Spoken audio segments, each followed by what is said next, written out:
Avignon est une ville du sud de la France, située au confluent du Rhône et de la Durance. C'est la ville où siège le Conseil du Grand Avignon. Avignon est le chef-lieu de l'arrondissement d'Avignon et du département de Vaucluse. Ses habitants s'appellent les Avignonnais. Elle comptait 92 378 habitants lors du recensement de 2016. Surnommée la Cité des Papes, en raison de la présence des papes, de 1309 à 1423, elle est actuellement la plus grande ville et la préfecture du département de Vaucluse. C'est l'une des rares villes françaises à avoir conservé ses remparts et son centre historique, composé du Palais des Papes, de l'ensemble épiscopal, du Rocher des Dons et du pont d'Avignon. Elle a été classée patrimoine mondial de l'UNESCO.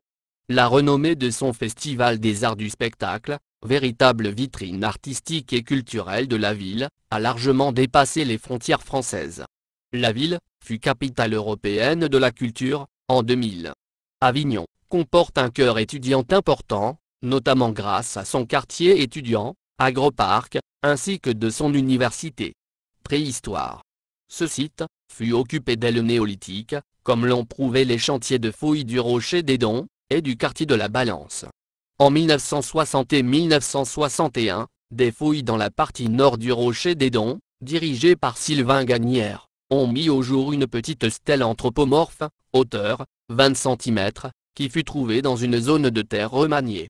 Sculptée dans de la molasse burdigalienne, elle a la forme d'une stèle funéraire avec sa face gravée d'une figure humaine, très stylisée, et son bouche, dont les yeux sont marqués par des cupules. Sur la partie inférieure, décalée légèrement sur la droite, a été creusée une cupule profonde, d'où partent 8 traits, formant une représentation solaire, découverte unique sur ce type de stèle. Par comparaison avec des figurations solaires identiques, cette stèle représentant le premier Avignonnais a été classée dans une période s'étalant entre l'âge du cuivre et le bronze ancien, qui correspond au Alcolithique méridional. Cela a été confirmé par les trouvailles faites dans ce déblai, situé près du grand réservoir d'eau Saumon-le-Rocher, où ont été mis au jour 2 haches polies en roche verte, une industrie lithique caractéristique des pasteurs des plateaux, quelques objets de parure alcolithique, et une grande abondance de tessons de poterie alstatienne indigène, ou importée, ionienne et phocéenne. Antiquité. Le nom de la ville remonte aux environs du VIe siècle avant Jésus-Christ. La première citation d'Avignon, Awenagnon, a été faite par Artémidore d'Éphèse. Si son ouvrage, La Périple, est perdu, il est connu par l'abrégé qu'en fit Marcien d'Héraclée, et les ethniques, dictionnaire des noms des villes, que fit Essienne de Byzance, en se basant sur cet écrit. Il y indique, ville de Massalia, Marseille, près du Rhône. Le nom ethnique, le nom des habitants, est Avenioncio, Avenionensi, selon la dénomination locale, en latin, et Onionites selon l'expression grecque. Ce toponyme a 2 interprétations, ville du vent violent, ou encore, plus vraisemblablement seigneur du fleuve. D'autres sources font remonter son origine aux Gaulois Mignon, Marais, et de l'article celtique défini. Simple emporion grec, fondé par les Phocéens de Marseille vers 539 avant Jésus-Christ, c'est au cours du IVe siècle avant Jésus-Christ que les Massaliotes commencèrent à signer des traités d'alliance avec quelques villes de la vallée du Rhône, dont Avignon et Cavaillon. Un siècle plus tard, Avignon fait partie de la région des Massaliotes, ou du pays de Massalia. Fortifiée sur son rocher, la cité devient par la suite, et resta longtemps la capitale des Cavars.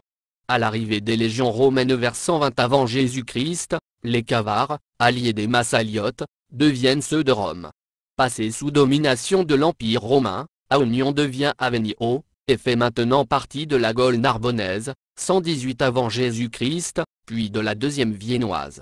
Avignon reste ville fédérée de Marseille, jusqu'à la conquête de la cité phocéenne, par Trébonius, et Decimus Junius Brutus, lieutenant de César. Elle devient alors une cité de droit latin, en 49 avant Jésus-Christ. Elle acquiert le statut de colonie latine, en 43 avant Jésus-Christ. Pomponius mela la place parmi les villes les plus florissantes de la province. Au cours des années 121 et 122, l'empereur Adrien séjourne dans la Provincia, où il visite Vaison, Orange, Apt et Avignon. Il accorde à cette dernière cité le statut de colonie romaine. Colonia Julia Adriana Avignancy, et ses citoyens sont inscrits dans la tribu. À la suite du passage de Maximien Hercule, qui allait combattre les Bagaudes, paysans gaulois révoltés, un premier pont en bois est construit sur le Rhône, et unit Avignon à la rive droite. Il a été daté par Dendrochronologie, de l'an 290.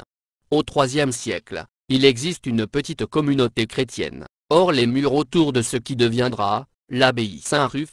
Si la date de la christianisation de la cité n'est pas connue avec certitude, et que ses premiers évangélisateurs aient pris la relève de la tradition hagiographique, ce qui est assuré est la participation de Nectarius, premier évêque historique d'Avignon, le 29 novembre 439, au concile régional dans la cathédrale de Riez, auquel assistent les 13 évêques des 3 provinces d'Arles.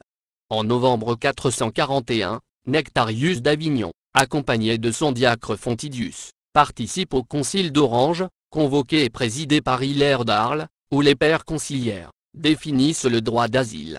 L'année suivante, avec ses électeurs Fontéus et Saturninus, il se retrouve au premier concile de Vaison, avec 17 évêques, représentants des 7 provinces.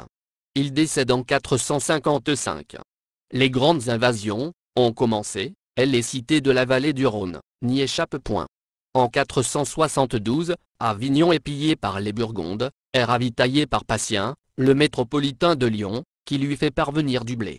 En 500, Clovis Ier, roi des Francs, attaque Gondebaud, roi de Burgonde, accusé du meurtre du père de son épouse Clotilde. Battu, celui-ci quitte Lyon, et se réfugie à Avignon, que Clovis assiège. Grégoire de Tours signale que le roi des Francs fit dévaster les champs, couper les vignes, raser les oliviers, et saccager les vergers. Le Burgonde est sauvé par l'intervention du général romain Arédius. Il l'avait appelé à son secours, contre les barbares francs, qui ruinaient le pays. En 536, Avignon suit le sort de la Provence, qui est cédée aux Mérovingiens, par Vitigès, le nouveau roi des Ostrogoths. Clotaire Ier annexe Avignon, Orange, Carpentras, Gap, Childebert Ier, Arles et Marseille, Tibère Ier, Aix, Apt, Digne, et Glandevès. L'empereur Justinien, à Constantinople, approuve cette cession. En dépit de toutes les invasions, la vie intellectuelle continue à fleurir sur les berges du Rhône. Grégoire de Tours note qu'après la mort de l'évêque Antoninus, en 561, l'abbé parisien de Molles refusa l'évêché d'Avignon, auprès de Clotaire Ier, persuadé qu'il serait ridicule, au milieu de sénateurs sophistes, et de juges philosophes, qui l'auraient fatigué. Les 7e et 8e siècles sont les plus noirs de l'histoire avignonnaise. La cité devient la proie des Francs, sous Thierry II, Théodoric, roi d'Austrasie, en 612. Le concile de Châlons est le dernier qui, en 650, indique une participation épiscopale des diocèses provençaux. À Avignon, il ne va plus y avoir d'évêque pendant 205 ans, le dernier titulaire connu étant agricole. En 737, Charles Martel reprend la ville aux Arabes lors de la bataille d'Avignon. Un gouvernement centralisé est remis en place et en 879, l'évêque d'Avignon, Radfred, avec d'autres collègues provençaux, se rend au plaid de Mentailles, en Viennois, où Boson Ier est élu roi de Provence. Le Rhône peut à nouveau être franchi, puisqu'en 890, une partie de l'antique pont d'Avignon est restaurée dont la pile 14, près de Villeneuve. Cette même année, Louis, fils de Boson, succède à son père. Son élection a lieu au plaid de Varennes, près de Mâcon, et Tibère, qui a été son plus efficace soutien, devient comte d'Apt. En 896, il agit comme plénipotentiaire du roi à Avignon, Arles, et Marseille, avec le titre de gouverneur général de tout le comté d'Arles et de Provence. 2 ans plus tard, à sa demande, le roi Louis fait don de Bédaride, au prêtre Rigmond d'Avignon. Le 19 octobre 907, le roi Louis, devenu empereur et aveugle, restitue à Remigius, évêque d'Avignon, une île sur le Rhône. Cette charte porte la première mention d'une église cathédrale dédiée à Marie. Après la capture, puis le supplice de son cousin, Louis III, exilé d'Italie en 905, Hugues d'Arles, devient son conseiller personnel, et régent. Il exerce alors la plupart des prérogatives du royaume de Provence, et en 911, Quand Louis III lui cède les titres de duc de Provence et de marquis de la Viennoise, il quitte Vienne et s'installe à Arles, siège d'origine de sa famille, dont il fait la nouvelle capitale de Provence. Le 2 mai 916, Louis l'Aveugle restitue au diocèse d'Avignon les églises de Saint-Ruf et de Saint-Géniès. Le même jour, l'évêque Fulchurius teste en faveur de ses chanoines et des deux églises Notre-Dame et Saint-Étienne formant sa cathédrale. Un événement politique d'importance a lieu en 932, avec la réunion du royaume de Provence et de celui de Haute-Bourgogne. Cette union forme le royaume d'Arles, dont Avignon est l'une des plus fortes cités. À la fin du IXe siècle, les musulmans d'Espagne installèrent une base militaire à Fraxinet, depuis laquelle ils menèrent des expéditions de pillage dans les Alpes durant tout le Xe siècle. En 972, dans la nuit du 21 au 22 juillet, ils firent prisonnier Dom Maïl, l'abbé de Cluny, qui revenait de Rome. Ils demandent pour chacun une livre de rançon, soit 1,000 livres, une somme énorme, qui leur est rapidement payée. Mailleul est libéré à la mi-août et retourne à Cluny en septembre. En septembre 973, Guillaume et son frère aîné Roubaud, fils du comte d'Avignon, Boson II, mobilisent, au nom de Dom Mailleul, tous les nobles provençaux. Avec l'aide d'Ardouin, marquis de Turin, au bout de 2 semaines de siège, les troupes provençales chassent les Sarrasins de leur repère du Fraxinet et de Ramatuelle, puis de celui de Périmpie, près de Noyers, dans la vallée du Jabron. Guillaume et Roubaud y gagnent leur titre de comte de Provence. Le premier siège à Avignon, le second à Arles.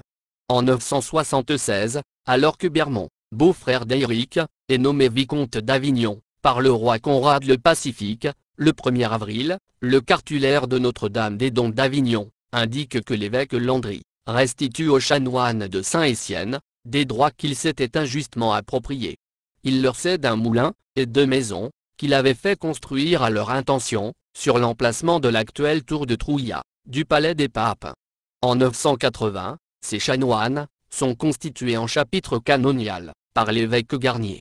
En 994, Dom Mailleul arrive à Avignon, où se meurt son ami Guillaume le Libérateur. Il l'assiste dans ses derniers moments, dans l'île faisant face à la cité sur le Rhône. Le comte a comme successeur le fils qu'il avait eu de sa seconde épouse Alix. Celui-ci va régner en indivision, avec son oncle Roubaud, sous le nom de Guillaume II. Mais en face du pouvoir comtal et épiscopal, la commune d'Avignon s'organise. Vers l'an 1000, il existe déjà un proconsul, Béranger, qui nous est connu, avec son épouse Gilberte, pour avoir fondé une abbaye au Castrum Canneto. Le royaume d'Arles, en 1032, est rattaché au Saint-Empire romain germanique. Le Rhône désormais est une frontière qui ne peut être franchie que sur le vieux pont d'Avignon. Certains Avignonnais utilisent encore les expressions terre d'Empire pour désigner le côté avignonnais, et terre du royaume pour désigner le côté villeneuvois à l'ouest, qui était possession du roi de France. Au bas Moyen-Âge, après le partage de l'empire de Charlemagne, Avignon, comprise dans le royaume d'Arles, ou royaume des deux Bourgognes, fut possédée en commun, par les comtes de Provence, et de Forcalquier, puis par ceux de Toulouse, et de Provence. Sous la suzeraineté de ces comtes, elle fut dotée d'une administration autonome, par la création d'un consulat en 1129, 2 ans avant sa voisine Arles. Si on a trouvé un cachet juif du IVe siècle à Avignon, la présence juive y est attestée depuis le XIIe siècle. Les Juifs résident alors, dans le quartier de la rue Vieille Juiverie, à moins que ce soit rue Abraham. Des enseignements, au moins intermittents de droit, sont attestés à Avignon, dès les années 1130. En 1209, a lieu le concile d'Avignon, avec une deuxième excommunication, pour Raymond VI de Toulouse.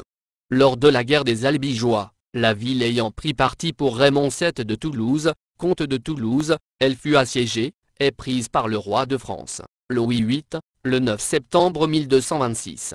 Fin septembre, soit peu de jours, après la reddition de la ville, aux troupes du roi Louis VIII, Avignon connut des inondations. En 1249, elle s'érigea en une république, à la mort de Raymond VII, ses héritiers étant partis en croisade. Mais en 1251, elle fut forcée de se soumettre aux 2 frères de Saint-Louis, Alphonse de Poitiers et Charles d'Anjou, héritier par les femmes, des marquisats et comtés de Provence, qui en furent co-seigneurs. Après la mort d'Alphonse, 1271, Philippe III de France hérita de sa part d'Avignon, et il l'a transmis en 1285, à son fils Philippe le Bel. Celui-ci la céda, en 1290, à Charles II d'Anjou, qui dès lors, resta seul propriétaire de toute la ville. La papauté d'Avignon en 1309, sous le pape Clément V, le temps du concile de Vienne, Avignon devint résidence pontificale. Son successeur, Jean XXII, ancien évêque de ce diocèse, en fit la capitale de la chrétienté, et transforma son ancien palais épiscopal, en premier palais des papes. Ce fut Benoît XII, qui fit construire le palais vieux, et son successeur Clément VI, palais neuf. Il acheta la ville, le 9 juin 1348, à Jeanne Ier de Naples, reine de Naples, et comtesse de Provence. Innocent VI, la dota de rempart. Ses deux successeurs, Urbain V, et Grégoire XI, eurent la volonté de revenir à Rome. La seconde tentative fut la bonne. Mais la mort précoce du 7e pape d'Avignon, provoqua le grand schisme d'Occident. Clément VII, et Benoît XIII, régnèrent à nouveau à Avignon. Au total, ce furent donc 9 papes, qui se succédèrent dans le palais des papes, et enrichirent celui-ci, au fil de leur pontificat. Sous leur règne, la cour bouillonna, et attira nombre de marchands, peintres, sculpteurs et musiciens. Leur palais, le plus remarquable édifice, de style du gothique international, a été le fruit, pour sa construction, et son ornementation, du travail conjoint des meilleurs architectes français, Pierre Pesson, et Jean du Louvre, dit de Loubière, et des plus grands fresquistes, de l'école de Sienne, Simone Martini, et Matteo Giovannetti. La bibliothèque pontificale d'Avignon, fut au XIVe siècle, la plus grande d'Europe, avec 2000 volumes. Elle cristallisa autour d'elle, un groupe de clercs passionnés de belles lettres, dont allait être issu Pétrarque, le fondateur de l'humanisme. Tandis que la chapelle Clémentine, dite Grande Chapelle, attira à elle compositeurs, chanteurs et musiciens, dont Philippe de Vitry, inventeur de l'Art Nouveau, et Johann Ciconia. Urbain V, prendra le premier, la décision de retourner à Rome, au grand bonheur de Pétrarque, mais la situation chaotique qu'il y trouve, et les différents conflits, l'empêchent de s'y maintenir. Il meurt très peu de temps, après son retour à Avignon. Son successeur, Grégoire XI, décide à son tour, de rentrer à Rome, ce qui met fin à la première période de la papauté d'Avignon. Lorsque Grégoire XI ramena le siège de la papauté à Rome, en 1377, la ville d'Avignon fut administrée par un légat. Les papes revinrent l'habiter, pendant le grand schisme, 1379-1411. Puis, de nouveau, la cité fut administrée par un légat, assisté, de manière permanente à partir de 1542, par un vice-légat. Temps moderne. À la mort de l'archevêque d'Arles, Philippe de Lévis en 1475, le pape Sixte IV de Rome, réduisit le diocèse d'Arles. Il détacha le diocèse d'Avignon de la province d'Arles, l'érigeant en archevêché et lui attribua comme suffragants les évêchés comtadins de Carpentras, Cavaillon et Vaison-la-Romaine. Au XVe siècle, la ville d'Avignon subit une grosse inondation du Rhône. Aussi le roi Louis XI soutint-il la réparation d'un pont en octobre 1479, par ses lettres patentes. En 1562, la ville est assiégée par le baron des Adrets, qui voulait venger le massacre d'Orange. Charles IX passe dans la ville, lors de son tour de France royal, 1564-1566, accompagné de la cour, et des grands du royaume, son frère, le duc d'Anjou, Henri de Navarre, les cardinaux de Bourbon et de Lorraine. La cour y séjourne 3 semaines. La ville reçut la visite de Vincent de Paul en 1607, et celle de François de Sales, en 1622. En 1691, la fonction de légat est supprimée, et le vice-légat gouverne désormais seul la cité. Ultérieurement, Avignon est donc resté possession pontificale, jusqu'à la Révolution française. C'est la raison pour laquelle, le prétendant Jacques-Édouard Stuart, fils de Jacques II, chassé de son trône d'Angleterre, par la glorieuse Révolution, s'installe avec ses compagnons jacobites dans la ville papale en 1716. Il y est accueilli avec les honneurs, par le vice-légat. Au début du XVIIIe siècle, les rues d'Avignon, sont toujours étroites et tortueuses, mais le bâti se transforme, et des maisons remplacent, petit à petit, les anciens hôtels. Le 2 janvier 1733, François Morena fonde un journal, Le Courrier d'Avignon, dont le nom évoluera au fil du temps, et des interdictions. Publié dans l'enclave pontificale, hors du royaume de France, puis à Monaco, le journal échappait au système de contrôle de la presse en France, privilège avec autorisation préalable, tout en subissant le contrôle des autorités pontificales. Le Courrier d'Avignon, paru de 1733 à 1793, avec 2 interruptions, l'une, entre juillet 1768 et août 1769, à cause de l'annexion d'Avignon à la France, et l'autre, entre le 30 novembre 1790 et le 24 mai 1791. De la Révolution française, à la fin du XIXe siècle. Le 12 septembre 1791, l'Assemblée nationale constituante vota l'annexion d'Avignon, et la réunion du comtat venessin, au royaume de France, à la suite d'un référendum, soumis aux habitants du dit comtat. Dans la nuit du 16 au 17 octobre 1791, après le lynchage par la foule du secrétaire greffier de la commune soupçonné à tort de vouloir saisir les biens des églises, ont lieu les massacres dits de la Glacière, épisode noir de l'histoire de la ville, où une soixantaine de personnes furent sommairement exécutées, et jetées dans la partie basse d'une tour du palais des papes. Le 7 juillet 1793, les insurgés fédéralistes du général Rousselet entrent à Avignon.